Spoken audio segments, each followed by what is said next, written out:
수학 산출물은 우리가 어떻게 준비를 할 것이냐, what? 이라는 부분에 대한 걸로 이 주제를 정해봤습니다. 자, 일단은 오늘 영재교육원 공통과제에서 기재를 해주는 것이 매우 중요하죠. 사실 독서라는 이 부분은 산출물에서 절대 빠질 수가 없다. 롯데타워나 아니면 다른 건물에 우리가 작용한, 즉 적용한 과학에서 이야기하는 대조군이에요. 대조군. 그러니까 대조군에 대한 걸 놓고 나만의 풀이법 아니면 정말 신기한 풀이법. 안녕하세요, 사랑하는 학부모님들 반갑습니다. 자, 영재원TV 벌써 우리 150명 우리 넘었네요. 정말 이렇게 좋아요와 구독 해주시는 건 너무너무 힘이 많이 됩니다. 자, 그래서 오늘은 정말 궁금해하시는 부분 중에서 수학 산출물은 우리가 어떻게 준비를 할 것이냐 라는 부분에 대한 것을 한번 이렇게 넌지시 말씀을 드리고자 합니다. 자, 여러 가지 질문들이 많으셨고, 그 다음에 또 수학 산출물에 대한 어떤 부분에서 이런 것들이 좋다, 저런 것들이 좋다라고 생각하셨던 것들에 대한 부분들이 있었으나 사실 구체적인 내용이 없었기 때문에 우리 부모님들이 매우 궁금해 하셨을 거라는 건 누구보다도 제가 더 잘 알지 않겠습니까? 그래서 여기 이 수학 산출물 뭔가 what? 이라는 부분에 대한 걸로 이 주제를 정해봤습니다. 자, 일단은 오늘 영재교육원 공통과제에서 과학 산출물에 대한 부분 중에 산출물이라고 하는 것은 수학 산출물도 가능하다라고 하는 걸 먼저 넌지시 깔아놓고 수학 산출물에 대한 것이 이런 것이다 라고 하는 걸 살펴보도록 하겠습니다. 자, 일단 저번에 산출물에 대한 유형을 갖다가 말씀드리면서 산출물은 일단 탐구 동기, 탐구 목표, 그 다음에 방법과 결과, 그 다음에 느낀 점, 그 다음에 결론, 그 다음에 발전, 이런 사항들을 갖다가 기재를 해주는 것이 매우 중요하죠. 근데 그런 중요한 부분에 대한 거 목차를 갖다가 알려드려도 선생님 이게 듣는 건 쉽지만 실제 해보려고 하면 매우 어려운 것 아시죠? 그쵸? 어머님 어렵죠? 왜? 어머님들이 하시려고 하니까 어렵죠. 아이들이 해야 하는 부분이고 어머님들은 거기에 있는 부분에서 어느 정도 조언 정도만 해주시면 아이들이 하는 부분에 대한 것들은 얼마든지 자기 수준, 퀄리티에 맞춰서 할 수가 있습니다. 자, 그러면 이 부분에 대한 것들을 머릿속에 살짝 얼른 빨리 다시 한번 담아보세요. 자, 이 담은 내용을 가지고 우리가 그 뒤에 있는 내용들을 딱 4단계로 끊어서 이렇게 정리해 보시면 좋을 것 같습니다 라고 말씀을 드리도록 할게요. 자, 일단 먼저 수학 산출물에 대한 유형부터 먼저 살펴보면 독서가 있겠죠. 저는 사실 독서라는 이 부분은 산출물에서 절대 빠질 수가 없다. 근데 우리가 보통 독후 활동에 대한 부분들을 이야기합니다. 근데 이 독서라고 하는 부분에 대한 거는 독후 활동, 즉 독후감 적는 것도 아니고 그 다음에 스토리가 줄거리가 이렇다라고 적는 것도 아닙니다. 그럼 어떻게 우리가 이 독서에 대한 부분을 갖다 활용해야 될 것인가?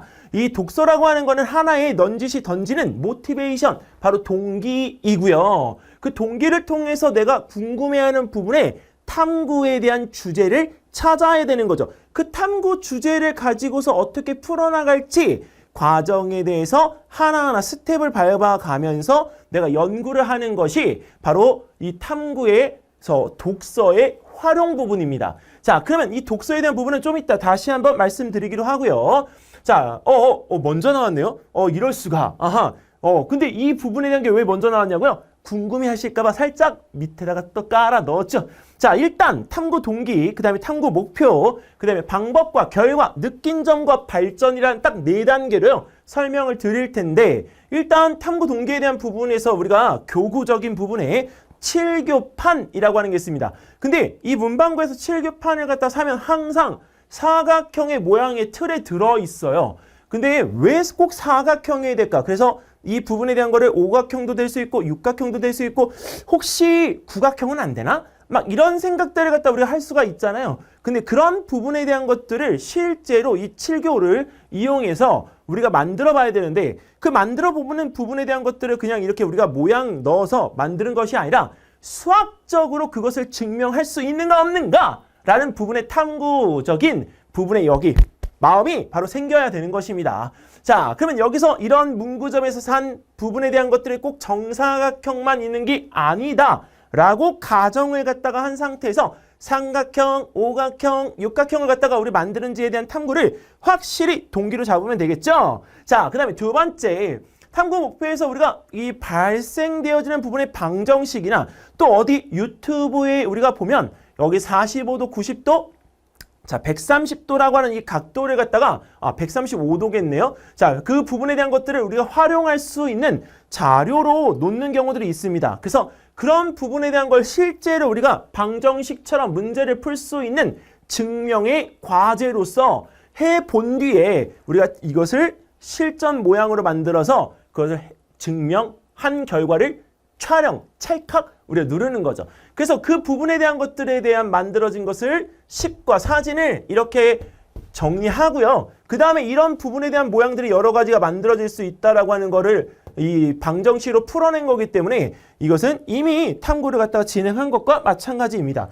수학 산출물은 오히려 과학보다는 조금 더 쉬운 건 직접적으로 실험에 대한 부분들이 우리가 없이 좁은 공간에서도 우리가 할 수 있는 장점이 있기 때문에 얼마든지 가능하다. 자, 그리고 이제 느낀 점에 대한 부분인데 이 도형을 찾는 과정, 그 다음에 그것을 완성해 나가는 과정에 대한 부분에서 미처 내가 생각하지 못했던 어려운 점들이 발생할 수 있는 것에 대해서 내가 어떻게 대처를 갖다가 했는지 그 부분에 대한 것을 느낀 점 그대로 우리가 적어주는 것도 괜찮겠죠.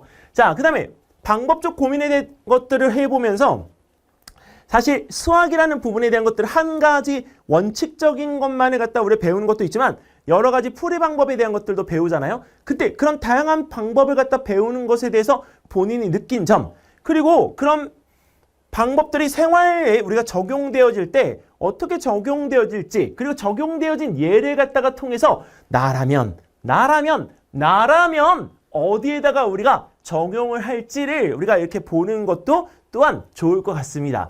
자, 그러면 이제 이 부분에 대한 것들까지 해서 우리가 산출물 유형 중에 자, 독서라는 이 부분에 대한 것을 갖다가 우리가 활용하는 방법에 대한 것들. 근데 이 독서가 왜 여기에서 우리가 들어가냐? 여기 꼭 잊지 마셔야 될 거는 독서라는 이 부분에 대한 것의 주제가 우리가 교과서나 또 다른 책에서 읽은 내용에서 이런 내용들이 나오면 하나를 가지고 이렇게 풀어나가는 방법으로 제시할 수 있다라고 샘플을 보여드린 거니까 이 점은 참고 삼아서 해보시면 좋을 것 같습니다. 이 주제를 다른 친구가 했다고 하더라도 풀어내는 방식에 있어서는 여러 가지가 나올 수가 있기 때문에 이거는 베끼는 것도 아니고 그 다음에 모방하는 것도 아닙니다. 엄연하게 그 부분을 참고해서 나의 창작 산출물을 갖다 만드는 과정이기 때문에 두려워하지 말고 꼭 해보시기 바라겠습니다. 자, 그 다음에 이번엔 두 번째 유형입니다. 우리 기하. 우리가 이 기하라는 부분에 대한 것들은 우리가 보통 도형이라는 해석을 갖다 하게 되어지는데요. 이 도형, 우리 재밌죠? 왜? 공간과 공간의 이 머릿속에 펼쳐지는 아이디어들을 우리가 어디에? 내 머릿속에 우리가 떠올릴 수 있고 그것을 갖다가 돌려보면서 여러 가지 창의적인 아이디어를 낼 수 있는 부분이 바로 기하이기 때문에 우리가 발명까지가 가능합니다. 그래서 여기도 있잖아요. 도형을 이용한 발명의 도구까지 우리 가능하다. 자, 그러면 수학 산출물에서 우리가 이 기하는 어떻게 이용하면 좋을까? 저는 이 도형들을 쌓고 어디 많이 본 거예요? 우투도 뭐 이렇게 될 수도 있겠죠. 근데 제대로 못했네요. 우투도 영투도 이렇게 해야 되죠. 자, 근데 이 지금 수학 산출물에서 쌓기를 갖다가 우리 하다가 보면 어느 순간 어느 높이에서 이게 툭 하고 쓰러져 버려요. 자, 근데 그런 쌓기에 대한 부분들을 갖다 할 때 정말 높이 쌓고 싶을 땐 어떻게 해야 될까 정말 탐구를 해보면요. 여러 가지 방법들을 갖다가 우리가 찾아볼 수가 있습니다. 근데 그런 방법들이 실제 건축에도 많이 이용되어지고 있어요. 자, 여기 보면 롯데타워, 우리 건축물 왜 하필이면 이렇게 찌를 듯이 위로 이렇게 올라가면서 이렇게 구부러진 모양을 갖다 하고 있을지 아름다우라고요? 물론 아름다우라고도 할 수가 있지만 그렇지 않습니다. 왜 우리가 여의도에 있는 육상 빌딩은 모양이 이렇게 됐을까요? 자, 그런 부분에 대한 것들을 우리가 수학적으로 그렇죠. 생각해 볼 필요가 있다는 것이죠. 자, 그래서 정말 궁금한 내용을 우리가 탐구에 대한 마음을 갖다가 심어서 동기로 잡고 우리 목표를 갖다가 한번 잡아보면 롯데타워나 아니면 다른 건물에 우리가 작용한, 즉 적용한 수학적 원리, 과학적 원리에 대한 부분들을 살펴보고 더 높은 건물을 갖다가 내가 만약에 만들고 싶다. 그러면 그 부분에서 우리가 어떠한 방법을 갖다 내가 스스로가 적용해 볼지 그 목표를 갖다가 잡아보는 겁니다. 방법을 알아보는 거죠. 자, 그리고 나서 만약에 탐구 내용이 들어가면 전 세계에 정말 고층 빌딩이 어느 정도 높이까지 있는가. 지금은 여기 있는 이 두바이에 우리가 버즈, 그 다음에 우리가 타이페이 101 이런 것들이 우리가 높은데 사실 이건 옛날 자료들이고요. 이제 우리가 그 부르즈 할리파나 아니면 어디죠? 거기 옆에 있는 사우디아라비아 같은 경우에는 1000m가 넘는 건물이 들어온다고 하더라고요. 와, 어마어마한 거죠. 자, 근데 그런 건물들이 이렇게 지어지는 원리가 정말 똑같을까? 근데 사실적으로 보게 되어지면 모양들이요. 대부분 우리가 비슷한 것을 알 수가 있습니다. 요새는 우리가 이 건물을 갖다 쌓을 때 블록이라고 해서 블록을 올리고 그 위에 또 블록을 올리는 방식으로 하기 때문에 위에 올라가는 블록은 정말 협소해질 수밖에 없다라고 합니다. 자, 근데 이런 부분에 대한 조사가 끝난 다음에 우리가 건물이 유지가 되어질 수 있는 수학적 원리를 찾다 보니까 딱 네 글자 나오죠. 무게중심. 그럼 무게중심에 대한 부분의 탐구가 이루어져야 되니까 삼각형에서의 무게중심, 사각형에서의 무게중심, 그 다음에 다각형에서의 무게중심 등이 우리가 나타나야 됩니다. 근데 그런 방법적인 부분들을 갖다가 그냥 대각선 이으면 끝나느냐? 아니라는 거죠. 이 정확하게 무게중심을 찾는 방법을 갖다가 우리가 익히고 그것을 실제 재현해본 이 그림들을 거기에 사진을 촬영해서 본인이 집어 넣어야 되는 거죠. 자, 그리고 거기에서 우리가 만약에 아까 이런 건물들에 대한 부분들은 단편적인 우리가 평면이 아닙니다. 그렇기 때문에 우리가 입체적인 도형에 대한 부분을 갖다 적용했을 때 그 무게중심의 위치는 달라지는가에 대한 부분들도 우리가 봐야 됩니다. 그래서 삼각뿔, 사각뿔에 대한 이 무게중심은 어떻게 될까? 만약에 삼각뿔의 무게중심을 찾았어요. 근데 사각뿔에 대한 부분으로 만약에 건축물을 구조화한다면 자, 무게중심 어떻게 될까? 오각뿔은? 육각뿔은? 자, 그러면 그런 부분에 대한 것들을 찾아보면서 본인이 정말 그게 맞는지 안 맞는지를 갖다 알기 위해서 모형을 갖다 만들어 보기도 하겠죠. 그 만든 모형에 대한 부분 자체가 뭐예요? 바로 수학적인 탐구입니다. 자, 지금 제 침 튀기는 거 보이시죠? 정말 이게 중요하기 때문에 말씀을 몇 번이고 드리는 거예요. 그러니까 수학적인 탐구의 가장 핵심은 내가 풀이도 되게 중요하지만 무엇인가를 만들어서 그걸 형상화해서 그걸 확인하려고 하는 그 과정 자체가 중요하다. 이렇게 말씀을 드릴 수 있습니다. 자, 그래서 우리가 느낀 점에 대한 부분들을 갖다가 적을 때는 고층 건물에 대한 그 모형들이 자, 일반 건물의 모형과는 확실히 다르다는 것 알게 됐고 그 다음에 또 우리가 수학적인 공식과 과학적인 부분에 대한 이론에 대한 것들을 알 수가 있습니다. 아하, 어떻게 해요? 제가 찍는 시간에 알람이 울렸네요. 살짝 꺼주는 센스까지. 자, 이거 뭐 당연하죠. 이런 촬영장에서 우발적인 생각들을 갖다가 할 수 있는 것 왜 그럴까? 탐구를 갖다 해보는 건 어떨까요? 하루에 몇 번이고 이런 일이 벌어질까? 네, 한번 수학적인 출구를 해보시면 좋겠습니다. 긴장했어요. 자, 그 다음에 이번엔 내가 가장 안정적인 건물을 짓는다면 몇 층까지 우리 가능할까? 이런 것들에 대해서 본인 스스로가 질문을 던져보고 이거에 대한 부분을 갖다가 내가 적용했을 때 어떤 건축물을 몇 층까지 지을 수 있겠구나라고 하는 거를 제시해보는 것 마무리가 중요합니다. 사실 이런 부분에 대해서 본인 스스로가 던진 질문에 대한 답변을 하기 위해서 또 다른 탐구가 들어갈 수도 있겠지만 그 부분에 대한 거는 충분히 앞서서 한 탐구를 갖다가 바탕으로 하는 거기 때문에 오히려 더 좋습니다. 네, 그러니까 이 탐구는 결코 never stop. 네, 멈추면 안 된다. 탐구는 우리 공부를 갖다 하는 데 있어서 확장을 갖다 하기 위한 매우 중요한 사고의 수단이기 때문에 탐구에 대한 부분들을 절대 놓치지 마시기 바랍니다. 자, 이번에는 세 번째 수학 교구인데요.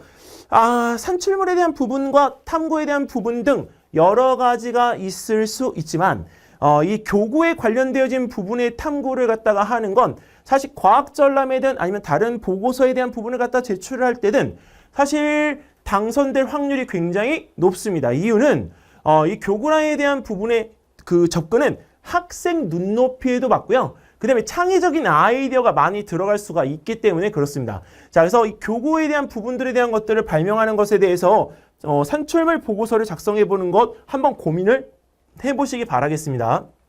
아, 여기서 누구를 갖다 참고를 하면 좋으시냐면 그 예전에 제가 아시던 분 중에 정디슨이라는 분이 계세요. 정디슨 분의 유튜버를 갖다가 한번 이렇게 보시면 수학적인 부분에 대한 건 강조를 한 건 아니지만 그런 수학적인 부분에 관련되어진 그런 발명품에 대한 것들도 있으니까 참고 삼아서 한번 보시면 좋겠습니다. 나중에 기회가 되면 영재현 TV에도 정디슨 선생님을 한번 모셔보도록 하겠습니다. 자, 그럼 피타고라스에 대한 정리를 가지고서 교고를 만든다고 했는데 사실 이거를 갖다가 만약에 저도 이런 내용으로 배웠다면 피타고라스 정리 누구보다도 더 잘했을 것 같아요. 여기 보시면 이거는 우리가 사진인데요. 여기다가 색깔이 있는 물을 갖다 채워서 여기 있는 물과 여기 있는 물의 그 부분을 이렇게 돌리게 되어지면 물들이 여기 있는 이 아래쪽으로 들어가면서 정확하게 이 부분을 채워갑니다. 그러면 이 두께가 똑같은 상태에서 그 물이 그 안에 들어가서 면적을 똑같이 채운다라고 하는 건 여기 있는 면적과 여기 있는 면적의 합이 어떻다는 얘기죠? 같다. 그래서 우리가 피타고라스에 대한 정리를 갖다 이야기할 때 우리가 그 공식을 갖다가 유도시켜서 나오는 부분들도 이러한 실험 교구를 갖다가 이용해서 우리가 만들 수 있으니까 근데 이런 방법 말고는 다른 방법은 없나요?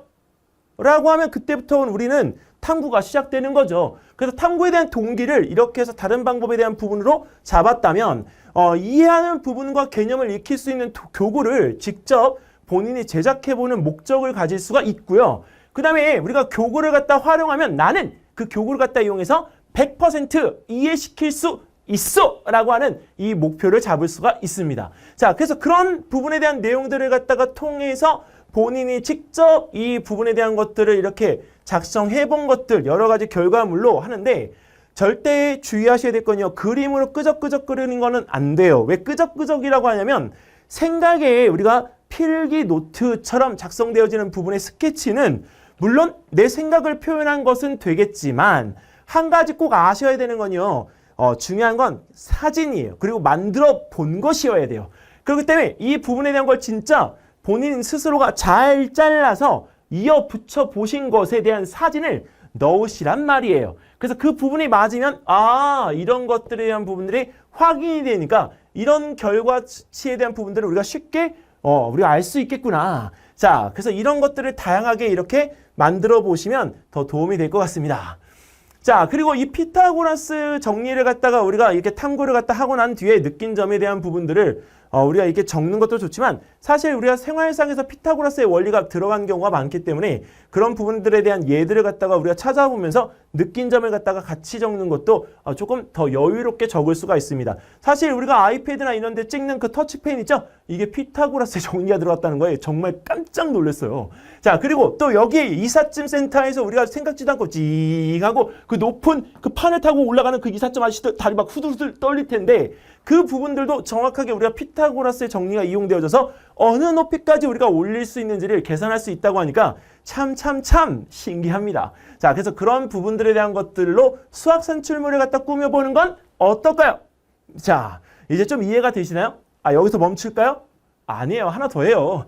자, 우리가 이제 진정한 수학 탐구에 대한 부분들을 갖다가 할 때 보고서, 한 페이지짜리 산출물 말고요. 보고서라는 내용들에 대한 것을 우리가 작성해 보려고 하는 친구들은 주제가 사실은 좀 어렵거든요. 그리고 보고서를 작성할 때 우리가 꼭 스트레스 받는 게 있어요.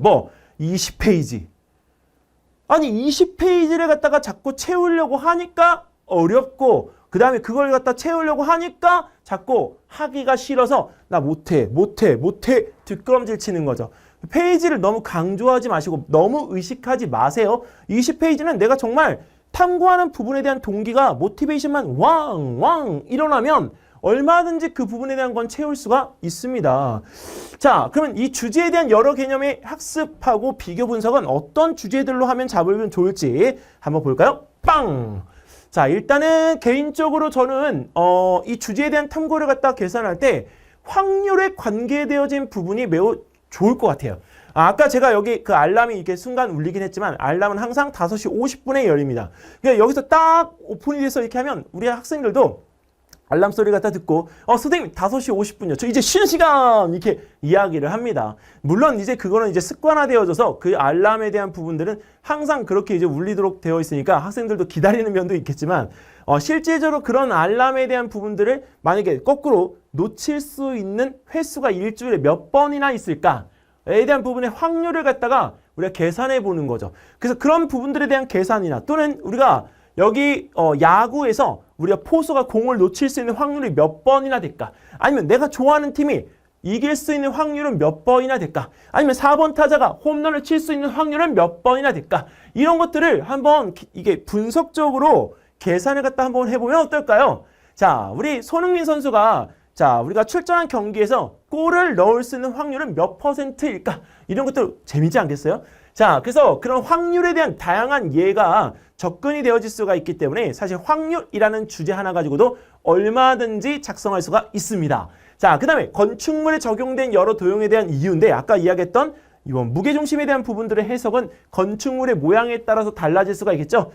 우리가 어디죠? 카타르에다가 우리가 지금 했던 박물관, 네, 장미꽃, 사막 장미에 대한 이 부분들의 모형을 갖다가 본따서 만들었던 우리 박물관. 근데 그 박물관에 적용되어진 기술적인 부분들을 갖다 이용해서 곡선의 곡물들이 어떻게 우리가 힘이 배분되어지는지 그런 거 다 수학적으로 우리가 분석할 수가 있거든요. 그래서 가능하냐고요? 가능하죠. 왜? 에펠탑을 만든 그 에펠이 수학이라는 부분에 대한 것들을 공부해서 힘이 분산되는 과정에 대한 부분들을 수학적으로 계산해가지고 그 하나하나 계산되어진 각도를 갖다가 이어 만든 게 에펠탑이거든요. 그러니까 그 에펠탑에 대한 부분들에 대해서 우리가 그런 건축물에 이용되어진 수학적인 원리를 적용하면 똑같은 거 아니겠어요? 그런데 거꾸로 우리는 그 만들어진 것들에 대한 부분들을 가지고 분석하는 거기 때문에 에펠과는 좀 상황이 다르죠. 자, 그 다음에 세 번째, 좋아하는 팀이 우리가 승리할 수 있는 확률, 아까 얘기했던 거고요. 그 다음에 색다른 풀이 방법, 나는 내가 생각지도 못한 방법을 누군가는 풀었어요. 근데 그런 방법적인 부분들에 대한 것들이 또 여러 가지가 있다라고 생각하면 그런 것들을 찾아내기 위한 탐구 활동들을 갖다 해볼 수가 있기 때문에 사고력 문제에 대한 다양한 접근 방법들을 우리가 고민해서 그거를 탐구한 결과를 여기다가 표시하셔도 괜찮을 것 같습니다. 자, 그 다음에 목표는 명확하게, 그 다음에 우리가 목표를 갖다 설정할 때 수학에서는 과학처럼 많은 게 장점이 아니에요. 딱 명확하게 우리가 한 가지만 이야기하고요. 한 가지 끝낸 다음에 다른 것도 한 가지를 잡아나가는 것이 순리인 것 같습니다. 내가 하고 싶은 거 다 하고 싶다고 해서 그 목표 다 이루지도 못할 건데 그 부분에 대한 것들을 갖다가 너무 많이 잡아놓고 괜히 스트레스 받는 일은 없었으면 좋겠습니다.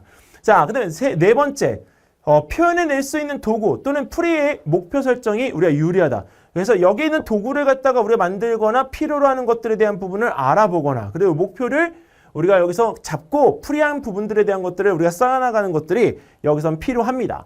자, 그리고 방법적인 부분에서 우리가 이제 탐구 방법에서 우리가 문제집이나 아니면 다른 이런 데 나오는 기본적인 풀이들은 과학에서 이야기하는 대조군이에요. 대조군. 그러니까 대조군에 대한 걸 놓고 나만의 풀이법 아니면 정말 신기한 풀이법 이런 것들에 대한 부분들은 그 실험군이 되어지는 거죠. 그래서 그걸 갖다가 우리가 해서 만약에 어떤 방법적인 접근이 더 많이 될 수 있는가 그걸 확률적으로 구해보는 것도 충분히 할 수가 있고요. 창의적인 아이디어에 대한 산출을 증명하거나 아니면 생활에 적용할 수 있는 것에 대한 부분들을 찾아서 탐구적인 방법들에 대한 것들을 이렇게 확산적인 사고로 가능한지 아니면 그게 불가능한지에 대한 부분으로 이것을 점검, 비교, 분석하시면 될 것 같습니다. 자, 그래서 우리가 느낀 점에서는 어려웠던 점, 발견을 통해서 내가 알게 된 점. 근데 그걸 알게 되어짐으로써 우리 아르키메데스처럼 유레카! 이렇게 했던 그런 느낌에 대한 부분들을 여기다가 써주시면 됩니다. 그리고 왜? 라고 하는 이 부분의 멘트 절대 잊지 마시기 바랍니다. 탐구를 할 때는 인정하면 안 돼요. 왜? 라고 하는 이 부분에 대한 것을 알고 자꾸 자기 스스로에게 질문을 던지게 되면 탐구의 끝은 정말 없습니다. 그래서 탐구에 대한 즐거움을 느끼는 순간 정말 공부하는 것도 정말 재밌어지죠. 자, 어떠세요? 수학산출물 좀 이해가 되셨습니까? 정말 수학산출물에 대한 이해가 되셨다고 하면 여기서 지금 당장 좋아요 꾹 눌러주시고, 만약에 구독 안 했는데 라고 하면 저에게 힘을 달라니까요. 구독 버튼 꾹 하고 눌러주시기 바라겠습니다. 자, 영재원TV는 어머님들과 함께 또 우리 제자들과 함께하는 채널입니다. 만약에 궁금한 점이 있다고 하면 언제든지 이야기를 해주세요. 정말 좋은 정보로 좋은 영상을 만들어 올리도록 하겠습니다. 자, 다음번에 또 인사드리고요. 여기서 이만 인사드릴게요. 안녕히 계세요.